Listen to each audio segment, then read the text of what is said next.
শেষ জামানায় এক শ্রেণীর মেয়ে আসবে যাদেরকে আমি দেখি নাই, মানে 1400 বছর আগে এরা ছিল না। খিদর আলাইহিস সালাম নাম শুনেছেন? আরেকজনের নাম যুলকারনাইন, নাম শুনেছেন? নবী মুসা আলাইহিস সালাম একদিন জনগণের সামনে ভাষণ দিচ্ছেন। তার খুতবা শেষ হওয়ার পর একজন ব্যক্তি উঠে দাঁড়িয়ে বলল, হে মুসা আলাইহিস সালাম, তুমি অত্যন্ত চমৎকার একটা বক্তব্য দিয়েছো। তুমি কি পৃথিবীর সবচেয়ে জ্ঞানী মানুষ? নবী মুসা আলাইহিস সালাম বললেন, হ্যাঁ, আমি পৃথিবীর সবচেয়ে জ্ঞানী মানুষ। তিনি এই অর্থে বলেছিলেন যে তার কাছে আল্লাহর ওয়াহি আসে, তাওরাত তার উপর নাজিল হয়। আল্লাহর ওয়াহি যার কাছে আসে তার চেয়ে কোনো জ্ঞানী মানুষ থাকতে পারে? জ্ঞানের উৎস কি? মানুষের মস্তিষ্ক প্রসূত যুক্তি, বিজ্ঞান এবং দর্শন, না আল্লাহর ওয়াহি? জ্ঞান কোথা থেকে এসেছে? ওয়াল্লামা আদামাল আসমাআ কুল্লাহা, আল্লাহ পাক বলছেন, আমি আদম আলাইহিস সালামকে সমস্ত নাম শিক্ষা দিয়েছি। জ্ঞান কে শিক্ষা দিয়েছেন? আল্লামাল ইনসানা মা লাম ইয়ালাম, তিনি মানুষকে সেই জ্ঞান শিক্ষা দিয়েছেন যা মানুষ জানতো না। কে শিক্ষা দিয়েছেন? সৃষ্টিগতভাবে আমরা জ্ঞানী ছিলাম না, আল্লাহ পাক আমাদেরকে জ্ঞান শিক্ষা দিয়েছেন। জ্ঞানতাত্ত্বিক দর্শনের বইগুলো পড়লে আমরা দেখি এক শ্রেণীর দার্শনিক বিতর্ক করতেন যে জ্ঞান মানুষ সৃষ্টিগতভাবেই নিজেদের ডিএনএর মধ্যে পেয়েছে। এদেরকে বলা হয় বুদ্ধিবাদী দার্শনিক। আবার আরেক শ্রেণীর দার্শনিক বলতেন, না, মানুষ অভিজ্ঞতা থেকে যা অর্জন করে সেটাই হচ্ছে জ্ঞান। আবার নতুন আধুনিক কিছু দার্শনিক এসেছিলেন যারা বলতেন আসলে বুদ্ধিবাদও নয়, অভিজ্ঞতাবাদও নয়, মানুষ বুদ্ধি অভিজ্ঞতা উভয়ের সমন্বয়ে জ্ঞান শিখে। এদেরকে বলা হতো সমন্বয়বাদী দার্শনিক। তো আমরা দেখি যে দার্শনিকগণ কোনো সলিউশনে যেতে পারেন না, তর্ক করতে থাকেন, বিতর্ক করতে থাকেন, কিন্তু কোনো কুল কিনারা খুঁজে পান না। কারণ তারা চূড়ান্ত অসীম সত্তার কাছে আত্মসমর্পণ করতে পারেন না। তিনি কে? আমরা জানি জ্ঞান আল্লাহর পক্ষ থেকে আসে। আল্লাহ পাক সূরা কাহফের মধ্যে বলেছেন 29 নম্বর আয়াতে, ওয়াকুলিল হাক্কু মির রাব্বিকুম, হে নবী মুহাম্মদ সাল্লাল্লাহু আলাইহি ওয়াসাল্লাম, হক বা সত্য বা জ্ঞান বা ন্যায় অন্যায়ের মানদণ্ড বা সত্য মিথ্যার মানদণ্ড তোমার রবের পক্ষ থেকে আসে, ফুল স্টপ। জ্ঞান, ন্যায় অন্যায়ের মানদণ্ড তোমার রবের পক্ষ থেকে আসে। ফামান শাআ ফালইউমিন, যার ইচ্ছা হয় সে ঈমান নিয়ে আসুক। ওয়ামান শাআ ফালইয়াকফুর, যার ইচ্ছা হয় সে অস্বীকার করুক। ইন্না আ'তাদনা লিযালিমিনা নারান, আমি অস্বীকারী জালেমদের জন্য আগুন প্রস্তুত করে রেখেছি। বলেন নাউযুবিল্লাহ। আমরা বিশ্বাস করি আল্লাহ রাব্বুল আলামিন সমস্ত বিষয়ের স্রষ্টা। বিগ ব্যাং থেকে মহাবিশ্ব সৃষ্টি হয়নি, বরং বিগ ব্যাংকে আল্লাহ পাক সৃষ্টি করেছেন। আমরা এটা বিশ্বাস করি। আমরা বিশ্বাস করি আল্লাহ পাকের পক্ষ থেকেই চূড়ান্ত জ্ঞান আসে। কিভাবে আসে? ওহীর মাধ্যমে আসে। আল্লাহ পাক কি সরাসরি মানুষের সাথে কথা বলেন? বলেন না। আল্লাহ পাক একটা মাধ্যম অবলম্বন করেন। মানুষের মধ্যে কিছু মানুষকে আল্লাহ পাক বাছাই করে নেন যাদের কাছে আল্লাহর পক্ষ থেকে ওহী নাজিল করা হয়। আর এই ওহী হচ্ছে চূড়ান্ত জ্ঞান, সত্য মিথ্যার চূড়ান্ত মানদণ্ড। কিভাবে নাজিল হয়? মালায়েকার মাধ্যমে। কোন মালায়েকা? তার নাম জিবরাইল আলাইহিস সালাম। এভাবেই প্রত্যেক যুগে যুগে আল্লাহ রাব্বুল আলামিন সৃষ্টির শুরু থেকেই ওহী নাজিল করেছেন। তাই আমরা বলতে পারি সভ্যতা শুরু হয়েছে নবী দ্বারা, আর মানুষ সভ্য হয়েছে ওহী দ্বারা। কথা কি বুঝতে পারছেন? বাকি যা কিছু আছে এগুলো বাতিল। আল্লাহর ওহীর বিপক্ষে যা যাবে সেটা বাতিল। মানুষের বুদ্ধি, মানুষের অভিজ্ঞতা, মানুষের দর্শন, মানুষের বিজ্ঞান, এগুলো যদি কোরআন, সুন্নাহ বা ওহীর আলোকে হয়, অনুকূলে হয়, মানতে কোনো আপত্তি নেই আমাদের। কিন্তু মানুষের কোনো যুক্তি বা দর্শন বা বিধান বা বিজ্ঞান বা স্কুল অফ থট যেটাই বলেন, যদি কোরআন এবং সুন্নাহ বা আল্লাহর ওহীর অনুকূলে না হয়, এটা মানতে আমরা বাধ্য নই। কেউ যদি বলে সমকামিতা খুব ভালো কাজ, একজন ছেলে আরেকজন ছেলেকে বিয়ে করতে পারে। কেউ যদি বলে সমকামিতা ভালো, এটা ব্যক্তি স্বাধীনতা, একটা মেয়ে একটা মেয়েকে বিয়ে করতে পারে। কেউ যদি বলে পর্দা করা ভালো জিনিস নয়, বেপর্দায় চলাই ভালো, ফেমিনিস্ট রেভলিউশন ভালো, নারী পুরুষ একাকার হয়ে চলাফেরা করবে, এটা ভালো। কেউ যদি বলে মাদক দ্রব্য ভালো, মাদক খেলে মানুষের মধ্যে জোশ আসে। কেউ যদি বলে সুদ ভালো, সুদের মাধ্যমে অর্থনীতির উন্নতি হয়, অগ্রগতি হয়, প্রগতি হয়, ইত্যাদি ইত্যাদি, এ ধরনের কথাবার্তা যে বা যারাই বলুক না কেন, যেহেতু এগুলো কোরআন এবং সুন্নাহর অনুকূলে নয়, এগুলো মানতে আমরা বাধ্য নই।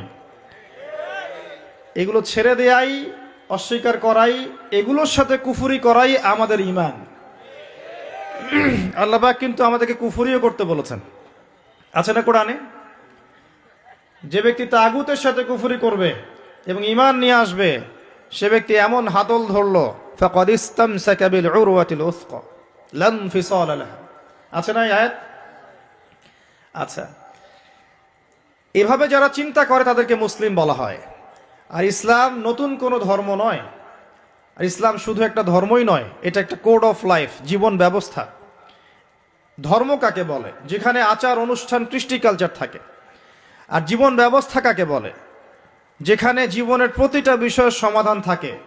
এখন ইসলাম কি, এই প্রশ্ন আপনাকেই করছে, আপনি বলুন, ইসলামে কি শুধু কৃষ্টি কালচার আছে, না জীবনের সব কিছু সমাধান আছে? কিভাবে ইবাদত করবেন ইসলাম বলেনি? কিভাবে ব্যবসা করবেন কোরআন হাদিস বলে নাই? কিভাবে আপনি পরিবার চালাবেন, সমাজ চালাবেন, বিশ্বের অন্যান্য দেশের সাথে আপনি ডিল করবেন, এগুলো কোরআন সুন্নাহ বলেনি? কোরআনুল কারীম এবং নবীর হাদিস আমাদেরকে শিখাচ্ছে কেমন করে চুল আঁচড়াতে হয়। কেমন করে চুল আঁচড়াতে হয় এটাও কোরআন হাদিসের মধ্যে আছে। কেমন করে ইস্তেঞ্জা করতে হয়, বাথরুমে যেতে হয়, এটাও কোরআন হাদিসের মধ্যে আছে। কেমন করে খাবার খেতে হয়, কোরআন হাদিসের মধ্যে আছে। কেমন করে আপনি পরিবার চালাবেন, ব্যবসা বাণিজ্য করবেন, মুআমালাত করবেন, মানুষের সাথে মিশবেন, আত্মীয়দের সাথে মিশবেন, প্রতিবেশীর হক আদায় করবেন, সামাজিক কাঠামোকে ধরে রাখবেন, কিভাবে আল্লাহর জমিনে আল্লাহর দ্বীনের বিধানগুলো স্ট্যাবলিশ করবেন, কোরআন সুন্নাহর মধ্যে নাই? এমন একটা বিষয় দেখান যেটা কোরআন এবং সুন্নাহে নাই, অনেস্টলি বলেন কোনটা নাই। হটকারিতা করে নয়। হটকারিতা কি? একজন মানুষ জানে যে কোরআন সুন্নাহে সবকিছু আছে, এর পরেও বিরোধিতা করে, এটাকে বলা হয় হটকারিতা। আর একজন ব্যক্তি জানে না যে কোরআন সুন্নাহে কি আছে, এরপরে বিরোধিতা করে, এই ব্যক্তি কুফরি করছে, হটকারিতা করছে নয়। এখন হটকারী না হয়ে একজন বিজ্ঞ মানুষ হিসেবে, নিরপেক্ষ মানুষ হিসেবে আপনি বলেন যে কোরআন এবং সুন্নাহে প্রত্যেকটা বিষয়ের সমাধান আছে কি নাই। কেউ মেনে নেয় যে হ্যাঁ সমাধান আছে, কিন্তু আমরা বাস্তবায়ন করতে পারি না, তার হিসেব একরকম হবে। সে মেনে নিয়েছে আকীদাগতভাবে যে কোরআন এবং সুন্নাহে সবকিছু আছে এবং কোরআন এবং সুন্নাহর মধ্যেই জীবনের প্রত্যেকটা বিষয়ের সমাধান আছে, কিন্তু পারিপার্শ্বিকতার কারণে, বৈশ্বিক প্রেক্ষাপটের কারণে, দুর্বলতার কারণে, ইমানের দুর্বলতার কারণে, ইত্যাদি কারণে আমি এগুলোকে 100% বাস্তবায়ন করতে পারি না, তার হিসেব একরকম। আল্লাহ পাক তাকে মাফ করেও দিতে পারেন ইনশাআল্লাহ তাআলা, কারণ তার আকীদা ঠিক ছিল। আরেকজন ব্যক্তির আকীদা হচ্ছে এগুলো নাই, কোরআন সুন্নাহর মধ্যে সবকিছু নাই, কোরআন হাদিসে যা আছে এর চাইতে আমি বেশি ভালো বুঝি, আমার বুঝটা এর চাইতে ভালো বা এর সমমানের, এই ব্যক্তি স্পষ্ট কাফের, স্পষ্ট মুশরিক। দুজনের হিসাবে একরকম হবে না। এভাবে যারা চিন্তা করে তাদেরকে মুসলিম বলা হয়। আর ইসলাম নতুন কোনো ধর্ম নয়। আদম আলাইহিস সালাম থেকে শুরু করে মুহাম্মদ সাল্লাল্লাহু আলাইহি ওয়াসাল্লাম পর্যন্ত প্রত্যেকটা নবী সভ্যতার ধারক এবং বাহক ছিলেন, এবং তারা সকলেই মুসলিম ছিলেন। তারা নতুন কোনো ধর্ম নিয়ে আসেন নাই।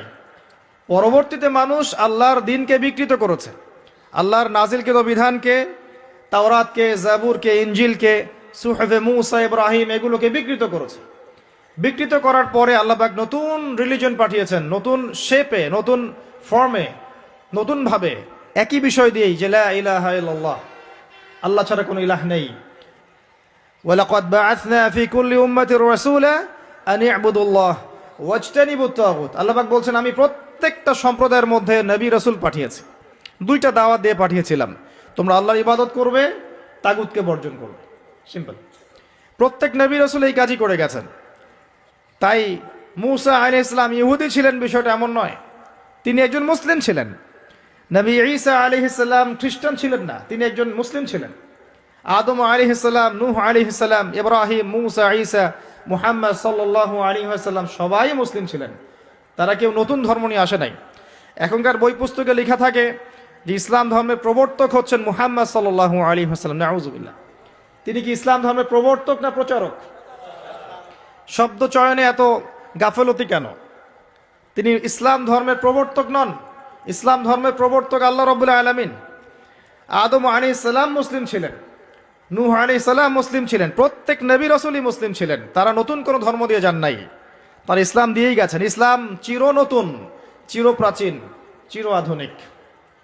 মুহাম্মদ সাল্লাল্লাহু আলাইহি ওয়াসাল্লাম ইসলাম ধর্মের প্রবর্তক নন, বরং প্রচারক। আমরা সংক্ষিপ্ত আকারে হিস্ট্রি ঘাটলে দেখব প্রত্যেক যুগে যুগে যারাই আল্লাহ এবং তার রাসূলের আনুগত্য করেছে, আল্লাহ পাক তাদেরকে উদ্ধার করেছেন, বিপদ আপদ থেকে উদ্ধার করেছেন, দুনিয়াতেও সফল করেছেন, পরকালেও সফল করেছেন। বলেন সুবহানাল্লাহ। নূহ আলাইহিস সালাম 950 বছর দাওয়াত দিয়েছেন। অল্প কিছু মানুষ ইসলাম কবুল করেছে, বাকিরা করে নাই। ওই অল্প কিছু মানুষকেই তিনি উদ্ধার করেছেন, আল্লাহ পাক বিপদ থেকে উদ্ধার করেছেন, বাকিদেরকে আল্লাহ পাক ডুবিয়ে দিয়েছেন। আমরা যারা পৃথিবীতে বেঁচে আছি এখন, আমরা কোনো না কোনোভাবে ওই 40 বা 80টা পরিবারের সদস্য। আমাদের বংশ ওখানে গিয়ে মিলে যাবে ওই 40 জন বা 80 জনের সাথে। এর বাইরে পৃথিবীতে আর কোনো মানুষ তখন ছিল না। কথা কি বুঝতে পারছেন? ওই যে কিস্তির মধ্যে 40টা বা 80টা পরিবার চলে গেল না, মনে আছে? তারাই পৃথিবীতে টিকে ছিল, বাকি সবাইকে আল্লাহ পাক ধ্বংস করে দিয়েছেন। আমরা সবাই তাদেরই সন্তান।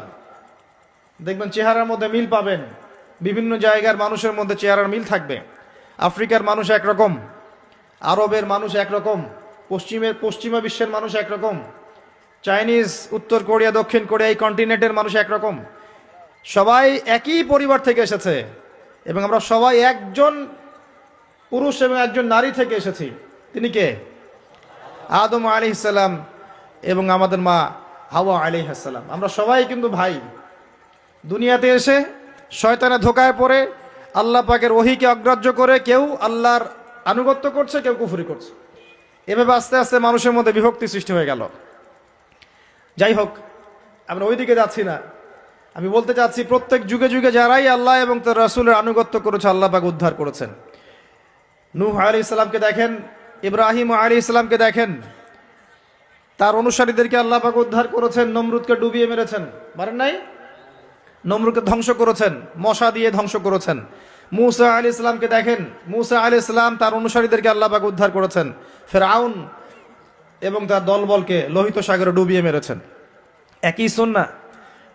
নবী ঈসা আলাইহিস সালাম, একই সুন্নাহ। মুহাম্মদ সাল্লাল্লাহু আলাইহি ওয়াসাল্লাম, আবু জেহেল, আবু লাহাব, উতবা, সাইবার আছে নাই? কিন্তু আবু বকর, ওমর, ওসমান, আলী রাদিয়াল্লাহু আনহুম আজমাইন, তাদের নাম কিয়ামত পর্যন্ত মানুষ শ্রদ্ধার সাথে স্মরণ করবে, তাই নয় কি? আল্লাহ পাকের একই সুন্নাহ। এই হিস্ট্রি ঘাটলে দেখবেন কিছু কিছু মানুষ এমন ছিলেন যারা নবী ছিলেন না, কিন্তু আল্লাহ পাক তাদেরকে মনোনীত করেছিলেন, ইলম এবং প্রজ্ঞা দিয়েছিলেন। আল্লাহ পাক সেটা এখনো করতে পারেন। আল্লাহ পাক এখনো আসমান থেকে মানুষের কলবের মধ্যে ঈমান, নূর, হিকমা, প্রজ্ঞা নাজিল করতে পারেন। পারেন না? পারেন।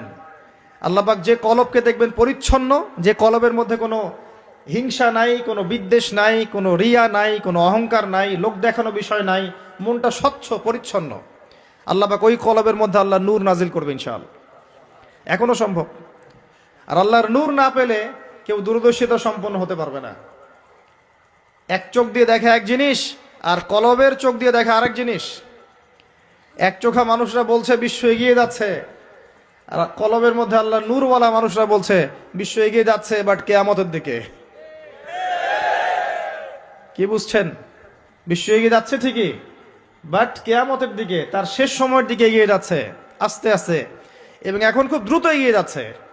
এখন সময় আরো দ্রুত যাচ্ছে। একটা বছর চলে যাচ্ছে একটা মাসের মতো, একটা মাস চলে যাচ্ছে একটা সপ্তাহের মতো, একটা সপ্তাহ যাচ্ছে একটা দিনের মতো, একটা দিন যাচ্ছে একটা ঘন্টার মতো।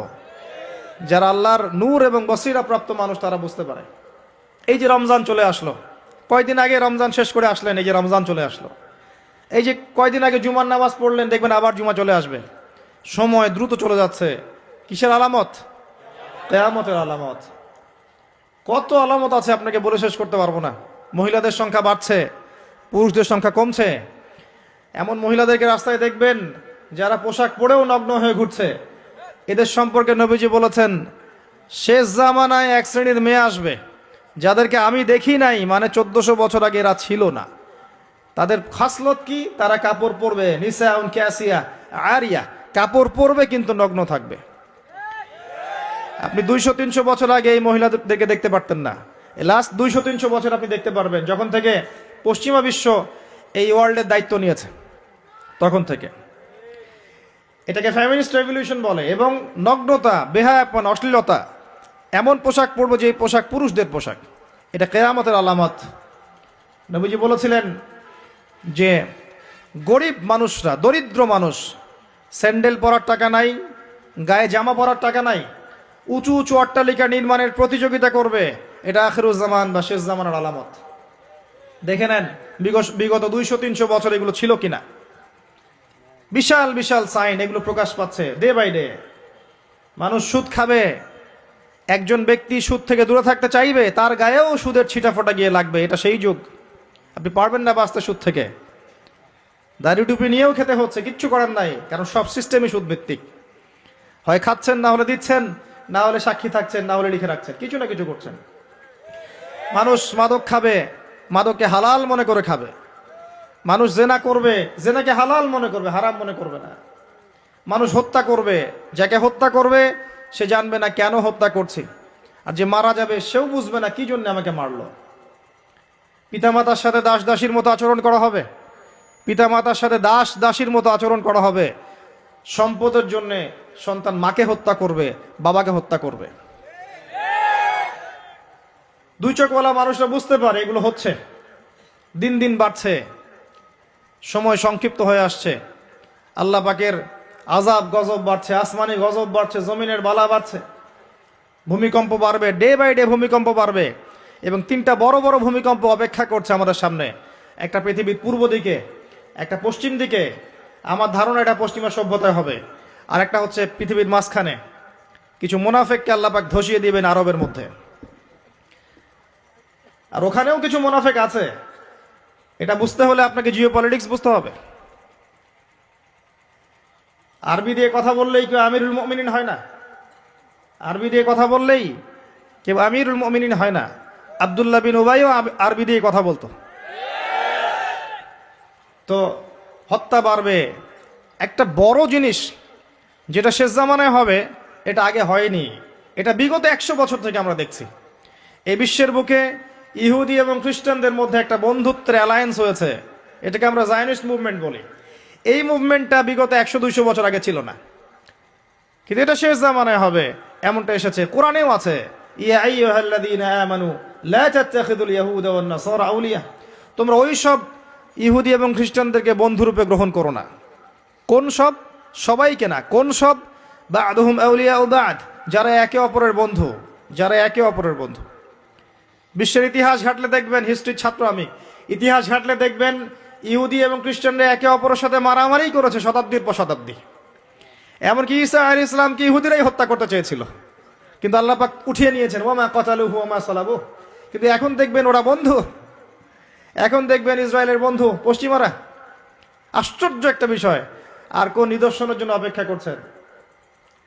এগুলো আস্তে আস্তে ডে বাই ডে বাড়তে থাকবে। হারাজ বাড়বে, হারাজ মানে হত্যাকাণ্ড, প্রচুর হত্যাকাণ্ড হবে। প্রথম বিশ্বযুদ্ধে মানুষ মরেছে প্রায় 3 থেকে 4 কোটি। দ্বিতীয়টাতে মানুষ মরেছে 7 থেকে 8 কোটি। সামনে যেটা হবে, এখানে দেখবেন পৃথিবীর 3 ভাগের 1 ভাগই শেষ ইনশাআল্লাহু আযজা ওয়া জাল। এমনটাই হবে ইনশাআল্লাহু তাআলা। আমরা চাই না এমনটা হোক, কিন্তু কুদিয়াল আমর, লেখা হয়ে গেছে, এগুলো কিছু করার নাই। নবী ঈসা আলাইহিস সালাম আসার আগে পৃথিবীর অবস্থা এমন থাকবে না। পৃথিবী সংকীর্ণ হয়ে আসবে, জনসংখ্যা কমবে, প্রচুর মানুষ মহামারীতে মারা যাবে। আর মহামারীর সময় চলে যাওয়ার পরে কি আসবে সেটাও হাদিসের মধ্যে আছে, ওয়া বা'দাহু সালাওয়াতি জালাজিল, এরপরে আসবে ভূমিকম্পের বছরগুলো। মহামারীর সময়গুলো যখন চলে যাবে, এরপরে আসবে ভূমিকম্পের বছরগুলো। আলেম ওলামা আছে, ওনাদের কাছে অনুবাদ করে নিয়েন। সানাওয়াত, সানার বহু বচন, একটা বছর না, অনেক বছর। জালজালায়ের বহু বচন জালাজিল, অনেক ভূমিকম্প হবে। আর প্রত্যেক ভূমিকম্পে পৃথিবীর সময় কিন্তু সংক্ষিপ্ত হয়ে আসে। এটা আপনারা যারা সায়েন্স জানেন তারা বুঝবেন। যাই হোক, এই অবস্থার প্রেক্ষাপটে ইসলাম ছাড়া আত্মসমর্পণের কোনো জায়গা নাই, আর ইসলাম ছাড়া সমাধানও কেউ দিতে পারবে না। এই জন্য নিরপেক্ষভাবে আল্লাহর কাছে যেহেতু ফিরে যেতেই হবে, আমাদের উচিত ইসলামকে আগে ভালো করে জানা, আগে জানা এবং বোঝা, হটকারী না হওয়া, আগে জানা এবং বোঝা যে ইসলামের প্রতিটা বিষয়ের সলিউশন আছে কি নাই।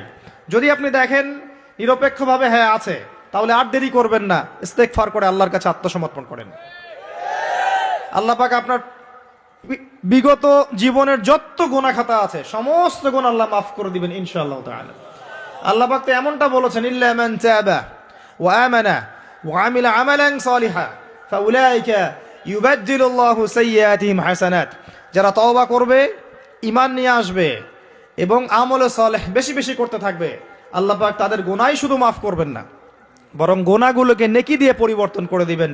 বলেন সুবহানাল্লাহ। এই জায়গায় গিয়ে আবার পয়েন্টে চলে আস। নবী মুসা আলাইহিস সালাম যখন খুতবা দিচ্ছিলেন, তখন তিনি বলে ফেলেছিলেন যে আমি পৃথিবীর সবচেয়ে জ্ঞানী মানুষ, কারণ তার কাছে ওহী আসছিল। আল্লাহ পাক ধরলেন, আল্লাহ পাক নবীদের ছোট ছোট ভুল ধরতেন। যে আমাদের নবী মুহাম্মদ সাল্লাল্লাহু আলাইহি সাল্লাম বলে দিয়েছিলেন একবার যে আমি মধু খাবো না আজকে থেকে, মনে আছে? মধু হারাম করে নিলাম। লিমা তুহাররিমু মা আহাল্লাল্লাহ, আল্লাহ পাক আয়াত নাজিল করলেন না? কোন সূরায়? সূরা তাহরিম। ভাই, এভাবে আল কোরআনের আলো ঘরে ঘরে জ্বলবে না। যখন কোরআন আপনি স্টাডি করবেন, প্রত্যেকটা ঘরে একটা করে কোরআনওয়ালা মানুষ থাকবে, অটোমেটিক আল্লাহর এই যে আল্লাহ পাকের এই কিতাব আল কোরআনের আলো সমস্ত ঘরে ঘরে জ্বলবে ইনশাআল্লাহ তাআলা। কোরআন পড়ার লোক তো লাগবে, কোরআন পড়ার মানুষ তৈরি করতে হবে। প্রত্যেক ঘরে ঘরে একটা করে মানুষ তো চাই যে কোরআন গবেষণা করতে পারে। তখন দেখবেন অটোমেটিকলি কোরআনের আলো ঘরে ঘরে জ্বলে যাবে ইনশাআল্লাহ তাআলা।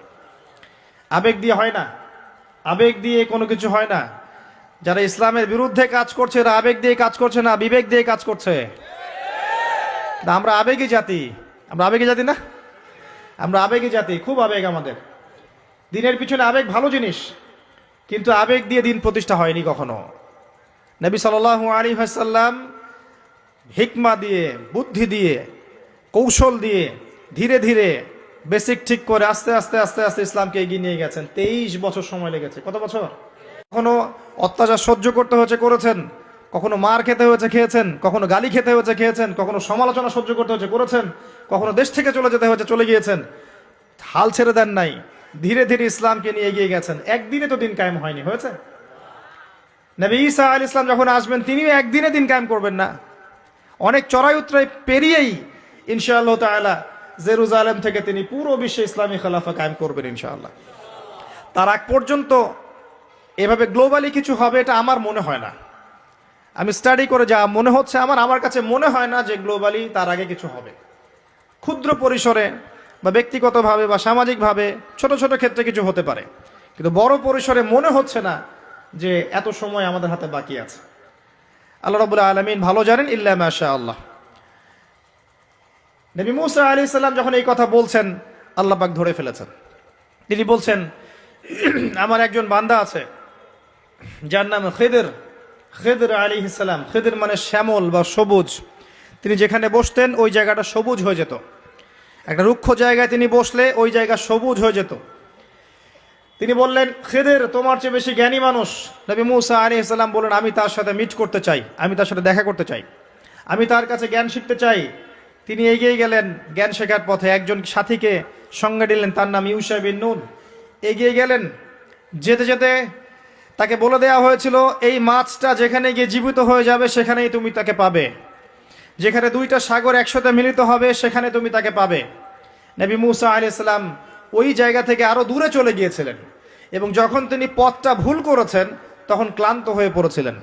এই জায়গায় গিয়ে আমি বলি যে আপনার জীবনের চলার পথ যদি ভুল হয় আপনি খুব দ্রুত ক্লান্ত হয়ে যাবেন আর কি। আপনার কথা কি বুঝতে পারেন? আপনার জীবনের চলার পথ যদি ভুল হয়, আল্লাহর পথে না হয়, তাহলে আপনি খুব দ্রুত ক্লান্ত হয়ে পড়বেন। নবী মুসা আলাইহিস সালাম যখন বুঝতে পারলেন পথ ভুল হয়েছে, আবার ফিরে আসলেন। এসে দেখলেন পাথরের উপরে, শিলাখণ্ডের উপরে সেই ব্যক্তি বসে আছেন, তার নাম খিদর আলাইহিস সালাম। যে পৃথিবীর সবচেয়ে জ্ঞানী মানুষ, তার চরিত্র হওয়া দরকার ওই শিলার মতো। এটাও একটা নিদর্শন। তিনি পাথরের উপর বসেছিলেন। খিদর আলাইহিস সালাম, নবী মুসা আলাইহিস সালাম বললেন, আমি আপনার কাছে জ্ঞান শিখতে চাই। আমি শুনেছি আপনাকে আল্লাহর পক্ষ থেকে জ্ঞান দেওয়া হয়েছে। তিনি কিন্তু নবী নন। আমি বোঝাতে চাচ্ছি যে নবী না হয়েও জ্ঞানী হওয়া যায়, আল্লাহর পক্ষ থেকে জ্ঞান আসতে পারে যদি আপনার কলবে কি থাকে, নূর থাকে, স্বচ্ছতা থাকে, এবং আপনি বেশি বেশি আল্লাহর জিকির করেন, আল্লাহকে ডাকেন, আপনি আল্লাহর মারিফত অর্জন করতে পারেন, মনের মধ্যে হিংসা থাকে না, বিদ্বেষ থাকে না, অহংকার থাকে না, আল্লাহর নূর আসতে পারে। এই যুগেও সম্ভব ইনশাআল্লাহ তাআলা। হাল আত্তাবিউকা আলা আন তুআল্লিমানি মিম্মা উল্লিমতা রুশদা, মূসা আলাইহিস সালাম বলছেন, আমি কি আপনার সাথে সফর সঙ্গী হতে পারি এই শর্তে যে আপনি আমাকে জ্ঞান শেখাবেন, যেই জ্ঞান আল্লাহ আপনাকে শিখিয়েছেন। এবার খিদর আলাইহিস সালাম বলছেন, ইন্নাকা লা তাস্তাতিআ মাইয়া সাবরা, তুমি তো আমার সাথে ধৈর্য ধরতে পারবে না। সুবহানাল্লাহ, একজন নবীকে বলছেন, একজন নবীকে একজন মানুষ বলছেন, তুমি তো আমার সাথে ধৈর্য ধরতে পারবে না। আপনি মনে করেন একটা স্কুলের টিচার 100টা বাচ্চাকে পড়াচ্ছেন, পরীক্ষার আগে আপনি বলে দিলেন যে 1 বছর আমি তোমাদেরকে পড়িয়েছি, তুমি অমুক আব্দুল্লাহ ফার্স্ট হতে পারো, আর তুমি আব্দুর রহমান তুমি ফার্স্ট হতে পারবে না, তুমি হবে লাস্ট। আপনার অভিজ্ঞতা, আপনি 1 বছর পড়িয়েছেন, আপনি দেখলেন রেজাল্ট ঠিক তাই হলো, আব্দুল্লাহ ফার্স্ট হয়েছে, আব্দুর রহমান লাস্ট হয়েছে। এর মানে কি এই টিচার গায়েব জানে? গায়েব জানে? তার ইলম, তার প্রজ্ঞা, তার অভিজ্ঞতা। নবী মূসা আলাইহিস সালামকে বলছেন তিনি, খিদর আলাইহিস সালাম, ইন্নাকা লান তাস্তাতিআ মাইয়া সাবরা, তুমি আমার সাথে ধৈর্য ধরতে পারবে না। মানে গল্পের শেষে আপনি গিয়ে দেখবেন তিনি আসলেই ধৈর্য ধরতে পারেন নাই। তো মূসা আলাইহিস সালাম বলেন, ইনশাআল্লাহ আমি ধৈর্য ধরব, আমি ধৈর্য ধরব ইনশাআল্লাহ, এবং আমি আপনার কাজে কোনো বিঘ্ন সৃষ্টি করব না। আচ্ছা ঠিক আছে, চলো। গল্প অনেক বড়, আমি সংক্ষেপে বলছি। 3টা ঘটনা ঘটেছে। একবার নৌকা ফুটা করে দিয়েছেন খিদর আলাইহিস সালাম, দ্বিতীয়বার একজন বালককে হত্যা করেছেন, আর তৃতীয়বার একটা দেয়ালকে নির্মাণ করেছেন, দেয়ালটা পড়ে গিয়েছিল, কোনো পারিশ্রমিক নেননি, ফ্রি অফ কস্ট দেয়াল নির্মাণ করেছেন। নবী মূসা আলাইহিস সালাম প্রত্যেকবার বলছেন যে আপনি এই কাজটা কেন করলেন, আপনি এই কাজটা কেন করলেন, বারবার জিজ্ঞাসা করছেন, ইন্টারফেয়ার করছেন। এবং খিদর আলাইহিস সালাম বলছেন, আমি কি বলিনি তোমাকে, আলাম আকুল লাক ইন্নাকা লান তাস্তাতিআ মাইয়া সাবরা। এক পর্যায়ে যখন তিনি তৃতীয় প্রশ্নের উত্তর দিতে পারলেন না, সবর করতে পারলেন না, তখন খিদর আলাইহিস সালাম বলেন, হাযা ফিরাকু বাইনি ওয়া বাইনাক, এই হচ্ছে তোমার আমার পার্থক্য, আর একসাথে চলা হলো না। তবে যাওয়ার আগে আমি তোমাকে জানিয়ে দেব কেন আমি এই কাজগুলো করেছি। ওই নৌকা ফুটা না করলে ওই নৌকার পিছনে জলদস্যু ছিল, ভালো নৌকা হলে নিয়ে চলে যেত। আমি ওই ব্যক্তির ক্ষতি করিনি, বরং উপকার করেছি নৌকা ফুটা করে দিয়ে। ওই বাচ্চাকে হত্যা না করলে ওই বাচ্চার পিতা মাতা ছিল বড় আলেম, বড় আল্লাহওয়ালা, এই বাচ্চা বড় হলে নিজেও কাফের হতো, বাপ মাকেও কুফুরিতে নিয়ে যেত, অনেকটা আমাদের নাস্তিক প্রজন্মের মতো আর কি। তিনি হত্যা করেছেন, আল্লাহর আদেশে হত্যা করেছেন। আর ওই যে দেয়াল নির্মাণ করেছি, এই দেয়ালের নিচে ছিল 2 জন এতিম বালকের রেখে যাওয়া পৈতৃক সম্পত্তি। তার বাবা মা রেখে গিয়েছিল সোনার কয়েন, রূপার কয়েন, এইগুলো মাটির নিচে ছিল। তারা বড় হয়ে যেন এটা পায়, অন্য কেউ সিজ করতে না পারে, এই জন্য আমি এখানে দেয়াল নির্মাণ করেছি, কোনো পারিশ্রমিক নাই। বাই দ্য ওয়ে, সোনার কয়েন আর রূপার কয়েনের কথা কোরআনে আছে, দিনার আর দিরহামের কথা কোরআনে আছে, যদিও বিশ্ব ব্যবস্থায় নাই। বিশ্ব ব্যবস্থার IMF নামে একটা সংগঠন আছে, ইন্টারন্যাশনাল মনিটারি ফান্ড, তারা আইন করে সোনার কয়েন আর রূপার কয়েনকে হারাম করে দিয়েছে। আপনি কি সেটা জানেন যে পশ্চিমারা সোনার কয়েন আর রূপার কয়েনটাকে হারাম করেছে অর্থনীতি থেকে? Ban, totally ban. তাদের আর্টিকেলস অফ চার্টারের মধ্যে আছে, লিখা আছে যে এই বিশ্ব বাজার থেকে সোনার কয়েন রূপার কয়েনকে ব্যান করে দেওয়া হবে। কেউ যদি আল্লাহর হালালকে হারাম করে, তাকে আমরা কি বলতে পারি? কেউ যদি আল্লাহর হারামকে হালাল করে আর আল্লাহর হালালকে হারাম করে নেয়, তাকে আমরা কি বলতে পারি? আর এই পাপটার নাম কি? সূরা তাওবার 31 নম্বর আয়াত অনুযায়ী এই পাপটাকে বলা হয় শিরক। জি, সূরা তাওবার 31 নম্বর আয়াত অনুযায়ী এই পাপটাকে বলা হয় শিরক। কে অধিকার দিল মানুষকে আল্লাহর হালালকে হারাম করার? একটা কয়েনের মধ্যে ইন্ট্রিনসিক ভ্যালু থাকে, অন্তর্নিহিত মান থাকে। এখানে যতটুকু সোনা আছে এতটুকুই আছে, এর ইন্ট্রিনসিক ভ্যালু আছে, অন্তর্নিহিত মান আছে। আজীবনে এই মান কমে যাবে না ইনশাআল্লাহ তাআলা, বরং বাড়বে। কিন্তু আপনার কাছে যা দিয়েছে তারা এটা হারাম করার পরে, এটার মান দিন দিন বাড়ে না, বরং দিন দিন কমতে পারে। এতে করে আপনি আপনার শ্রম হারাচ্ছেন, আপনি শ্রম দিয়ে টাকা আর্ন করছেন। সেই কঠোর পরিশ্রমের টাকার মান যখন কমে যায়, তখন আপনার শ্রমটাও চলে যায়। কেউ আপনার শ্রমটা চুরি করে খেয়ে ফেলে। শুধু ব্যক্তি পর্যায়ে না, বড় বড় রাষ্ট্রকে তারা দেউলিয়া করতে পারে, করেছে হিস্ট্রিতে। যাই হোক, ওইদিকে আমি যাচ্ছি না। তবে কোরআনে যে দিনার দিরহামের কথা আছে এটা জেনে রাখেন। অ্যাটলিস্ট কিছু করতে পারবেন না আমি জানি, বাট জেনে রাখেন। জানতে দোষ আছে? জানতে কোনো দোষ আছে? কিছু করার নাই, কিন্তু জানতে দোষ আছে? আচ্ছা, জেনে রাখেন। এরপরে নবী মুসা আলাইহিস সালাম 3টা উত্তর পেয়ে গেলেন। এখন এই যে ঘটনাটা আপনাকে বললাম সূরা কাহফের মধ্যে আছে, এখানে খিদর আলাইহিস সালাম কি এক চোখ দিয়ে দেখেছেন না 2 চোখ দিয়ে দেখেছেন? নবী মুসা আলাইহিস সালাম বাইরের চোখ দিয়ে দেখছেন, এটা কেন করলেন, এটা কেন করলেন, এটা কেন করলেন। এর পিছনের কারণটা কিন্তু তিনি ধরতে পারেন নাই। নবী হয়েও ধরতে পেরেছেন কে? খিদর আলাইহিস সালাম। তার মানে আল্লাহর পক্ষ থেকে জ্ঞান যখন আপনার কাছে আসবে, আপনার কলবে আল্লাহ নূর আসবে, হিকমা এবং প্রজ্ঞা আসবে, আপনি অনেক দূর পর্যন্ত দেখতে পারবেন ইনশাআল্লাহ তাআলা, যেটা সাধারণ মানুষ পারবে না।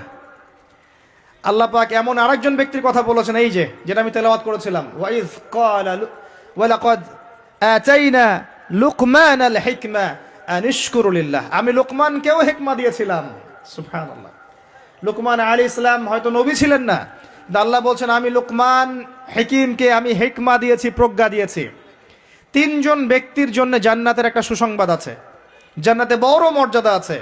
3 জনই হচ্ছেন কালো বর্ণের, আফ্রিকান কন্টিনেন্টের মানুষ। কালো বর্ণের, হয়তো চেহারা সুন্দর না, কালো কুৎসিত চেহারার মতো। কুৎসিত বলতে আমি বুঝাচ্ছি না যে বিভৎস, আমি বুঝাচ্ছি যে কালো, যেটাকে আমরা মনে করি যে কুৎসিত চেহারা। আসলে তো মানুষ কুৎসিত নয়। মানুষ কি কুৎসিত হয়? কালোর মধ্যে সৌন্দর্য আছে না? নর্মাল যে ভাষা ব্যবহার করে সেই ভাষায় বললাম যে 3 জন কালো বর্ণের মানুষের জন্য জান্নাতের সুসংবাদ আছে। যারা কালো ছিলেন, আফ্রিকার মানুষ ছিলেন, ইথিওপিয়া ইরিত্রিয়ার মানুষ ছিলেন।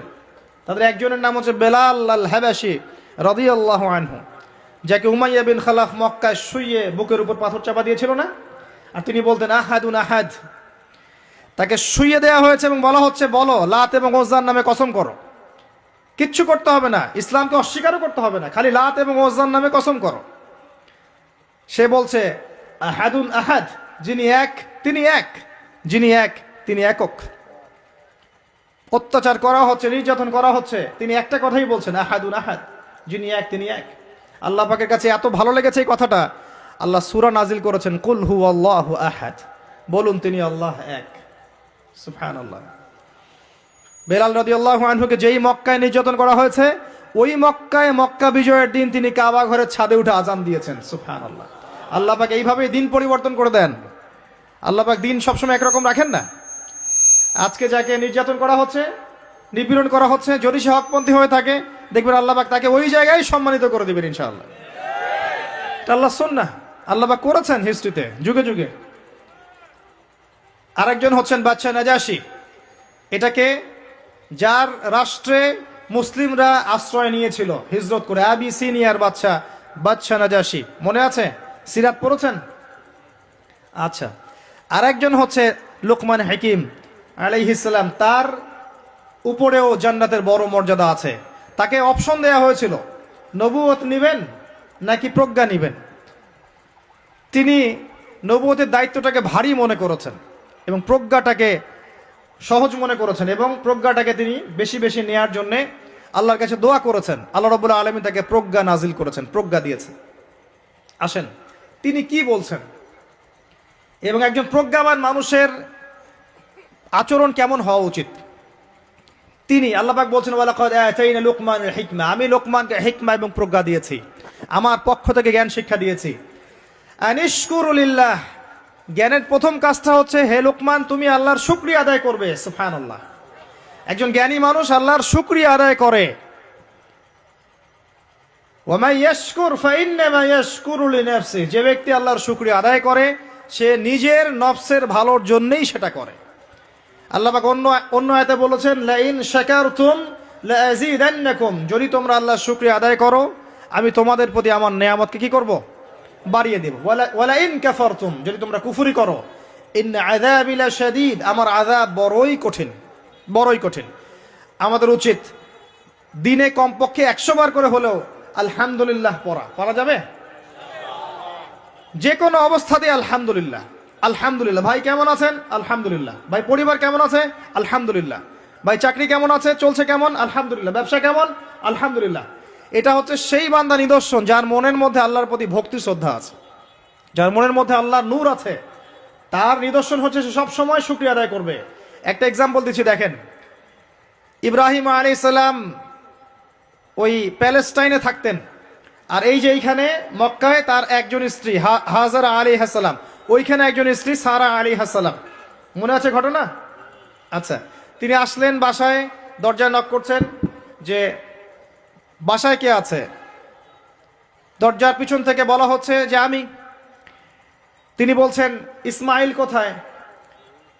তখন আওয়াজ আসছে ইসমাইল শিকার করতে গেছে। তারপরে তাকে বলা হচ্ছে তোমরা কেমন আছো, স্বামী স্ত্রী তোমরা কেমন আছো? তো স্ত্রী জবাব দিচ্ছে আমরা ভালো নাই, আমাদের ঘরে অনেক অভাব, আমাদের অনেকের স্ত্রীর মতো। আছে না এরকম? সারা জীবন করে যাবেন, একটা কথাই শুনবেন শেষ বয়সে গিয়ে, জীবনে কিছুই পাইলাম না তোমার কাছে। নিজের মাথার ঘাম পায়ে ফেলে করতেই থাকবেন, করতেই থাকবেন, করতেই থাকবেন, করতেই থাকবেন, কিন্তু আপনি শুনতেই থাকবেন, শুনতেই থাকবেন, কিছুই করলাম না, কিছুই পাইলাম না, কিছুই পাইলাম না। অমুক ভাবি কত ভালো আছে, অমুক কত ভালো আছে, অমুকের এত আছে, অমুকের তত আছে। সুবহানাল্লাহ, এটা আমাদেরই দোষ।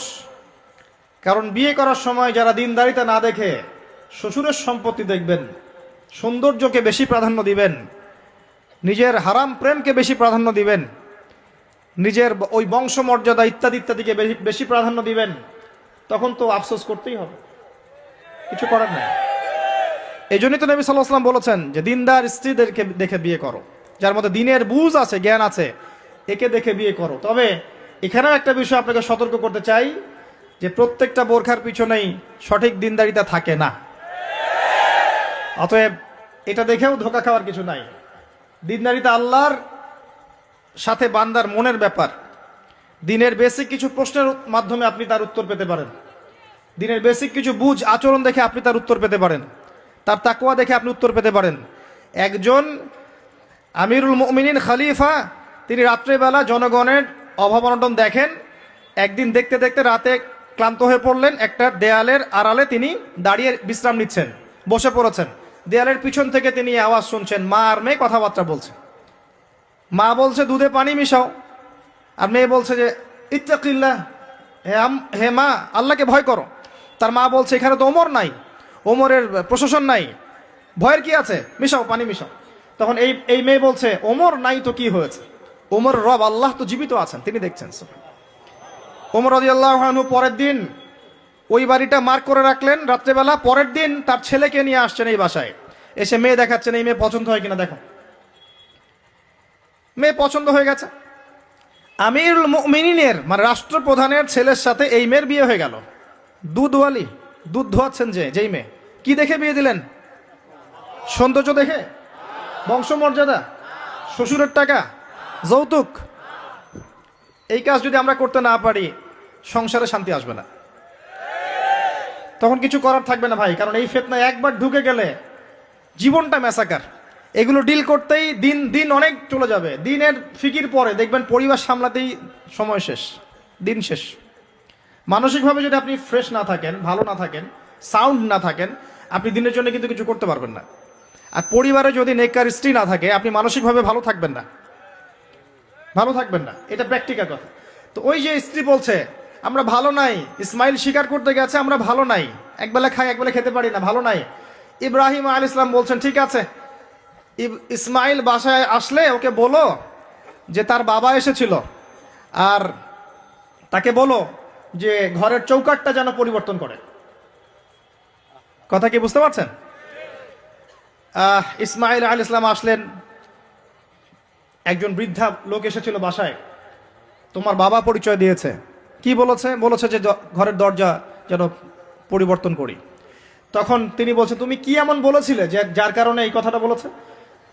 তো তিনি বলছেন আমি বলেছি আমরা ভালো নাই, আমরা অভাবে আছি, তুমি শিকারে গেছো ইত্যাদি। তখন তিনি বলছেন তুমি ভুল করেছো, তিনি আমার বাবা ছিলেন, তিনি একজন নবী, তিনি ইনডাইরেক্টলি আমাকে বলেছেন আমি যেন তোমাকে তালাক দেই। এক কথায় তালাক হতে পারে? দিনদারিতা না থাকলে তালাক দেয়া যায়। যদি ধৈর্য ধরতে ধরতে ধরতে ধরতে আপনি অতিষ্ঠ হয়ে যান, দিনের ব্যাপারে আর কম্প্রোমাইজ করতে পারেন না, সেক্ষেত্রে তালাক একটা অপশন আছে, এটা খারাপ নয়, যদিও এটা মন্দের ভালো একটা অপশন, কিন্তু সবর করতে উৎসাহিত করা হয়েছে। সবর করতে করতে করতে করতে যদি ভিতরটা পরিবর্তন না হয়, এরকম আল্লাহর প্রতি অকৃতজ্ঞ মানুষকে নিয়ে আপনি সারা জীবন চলতে পারবেন না। এবং দিনের পথে চলতে গিয়ে যারা প্রতিবন্ধকতা স্বীকার করে, তাদেরকে নিয়ে আপনি আল্লাহর পথে দাওয়াত এবং মুজাহাদার মেহনত করতে পারবেন না।